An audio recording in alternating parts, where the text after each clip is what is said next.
Curug Larangan, Sukabumi. Curug Larangan merupakan salah satu curug atau air terjun yang berada di Kabupaten Sukabumi yang terletak di kawasan wisata nasional Geopark Ciletuh. Tepatnya di Desa Giri Mukti, Kecamatan Cimas, Kabupaten Sukabumi, Jawa Barat. Curug Larangan memiliki daya tarik tersendiri bagi wisatawan. Salah satunya dengan air yang jernih dan menyejukkan, ditambah dengan ciri khasnya yakni dikelilingi oleh hutan lebat dan tebing bebatuan di sekitar curug yang cukup tinggi dan berwarna kehitaman. Curug ini tergolong curug tersembunyi di Sukabumi. Tentu lokasinya masih sangat terjaga keasriannya. Memiliki ketinggian sekitar kurang lebih 50 meter, aliran air di Curug Larangan ini cukup deras sehingga pengunjung diharapkan tidak terlalu dekat dengan air terjun.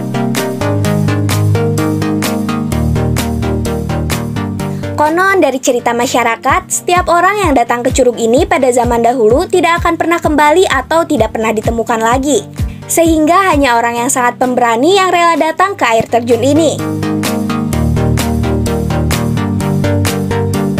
Kini cerita tersebut sudah tinggal kenangan dan menjadi mitos yang sangat menarik untuk diceritakan. Seiring kemajuan zaman, Curug Larangan ditata sebagai bagian dari kawasan wisata. Harga tiket masuknya cukup terjangkau, yakni Rp5.000 per orang. Gita Aprilianti, Sukabumi Zone melaporkan.